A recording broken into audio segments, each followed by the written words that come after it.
వేదిక మీద ఉన్నటువంటి గుర్తింపు కార్మిక సంఘం సింగరేణి కాలేజ్ వర్కర్స్ యూనియన్ రాష్ట్ర అధ్యక్షులు సీతారామయ్య గారు, సింగరేణి నాయకత్వం పాల్గొన్నటువంటి కార్మికులందరికీ కూడా గత వారం రోజులుగా సింగరేణి బొగ్గు బ్లాకుల వేలాన్ని రద్దు చేసి సింగరేణి సంస్థకే అప్పజెప్పడం ద్వారా ఈ సంస్థ మనుగడ కొనసాగుతుంది అనేటువంటి ఒక లక్ష్యంతో వారం రోజులుగా ఆందోళన కార్యక్రమాలు నిర్వహిస్తున్నటువంటి కార్మికులకు అందరికీ కూడా ఏఐటీయూసీ మంచిర్యాల జిల్లా సమితి తరఫున, సిపిఐ పార్టీ మంచిర్యాల జిల్లా సమితి తరఫున ఉద్యమ అభినందనలు తెలియజేస్తూనే ఈరోజు దేశంలో కార్మిక వర్గం మీద కానీ ఎలాంటి శ్రద్ధ చూపకుండా నరేంద్ర మోడీ ఎవరి మీద శ్రద్ధ పెట్టిండంటే అనిల్ అంబానీ కొడుకు పెళ్లి మీద ఉన్నంత శ్రద్ధ ఈ దేశంలో ఉన్నటువంటి ప్రజల మీద కానీ కార్మిక వర్గం మీద కానీ బొగ్గుగని కార్మికుల మీద కానీ ఎట్లాంటి బాధ్యత రాహిత్యమైనటువంటి విధంగా నరేంద్ర మోడీ వ్యవహరిస్తా ఉన్నాడు.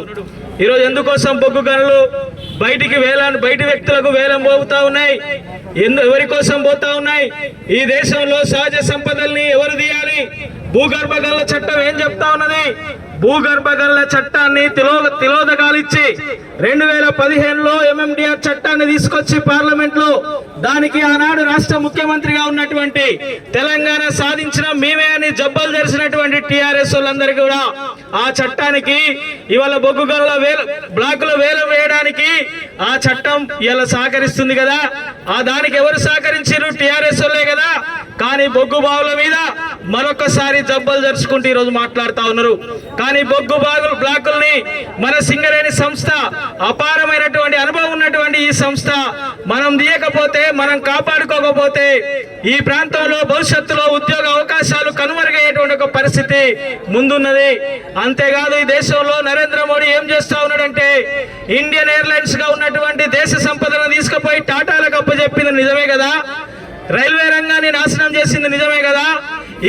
35 లక్షల కోట్ల నికర ఆస్తులు కలిగినటువంటి ఎల్ఐసి సంస్థను తీసుకుపోయి ప్రైవేట్ వ్యక్తులకు అప్పచెప్పింది నరేంద్ర మోడీ కదా. రైల్వే రంగాన్ని తీసుకుపోయి ప్రైవేట్ అప్పచెప్పింది నువ్వే కదా. ఇట్లా చెప్పుకుంటూ పోతే ఏ రంగంలో కూడా ఇలా సింగరేణి కావచ్చు, వస్తువు ఉత్పాదక రంగాలలో లాసులు వస్తాయి, లాభాలు వస్తాయి. కానీ బ్యాంకింగ్ రంగంలో ఎందుకు నష్టాలు వచ్చినాయని చెప్పేసి ఇలా బ్యాంకింగ్ రంగాన్ని కూడా మొత్తం నాశనం చేసి ప్రైవేట్ వాళ్ళకి అప్పచెప్తా ఉన్నావు. ఈ రోజు SBI లో ఉన్నటువంటి అప్పులు ఇచ్చేటువంటి మొత్తం డబ్బు కూడా ఎవరిది అంటే ఆదాని సొమ్మే. ఇలా గవర్నమెంట్ సొమ్ము లేకుండా పోయింది.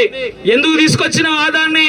ఈ దేశంలో ఉన్నటువంటి సహజ సంపదలు ఆదానికి అప్పచెప్పాలి, BSNL నాశనం చేసి రిలయన్స్ జియోకి అప్పచెప్పాలి. ఇట్లాంటి ఒక కుట్రలు కుతంత్రాలు చేసుకుంటూ దేశ సంపదను కొద్దిమంది వ్యక్తులకు అప్పచెప్పేటువంటి నీచమైనటువంటి ఆలోచనకు వ్యతిరేకంగా మనం ఈరోజు పోరాడుతా ఉన్నాం.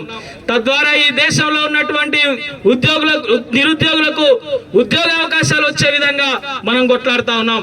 దానికోసం మన సింగరేణి కాలేజ్ వర్కర్స్ యూనియన్ ఇచ్చేటువంటి పిలుపుల్లో రేపు ఓపెన్ టెండర్ కాడ మనమందరం కూడా కలిసికట్టుగా పోయి ఓపెన్ టెండర్ ఎక్కడైతే వేస్తాడో అక్కడ మనం అందరం కూడా నిలబడి కలబడి ఈ టెండర్లు రద్దయ్యేంత వరకు మనం పోరాడదామని చెప్పేసి యూనియన్ పిలుపుల్లో మీరందరూ భాగస్వాములై నిలబడాలని చెప్పేసి కోరుతూ నాకు ఇచ్చిన అవకాశానికి ధన్యవాదాలు.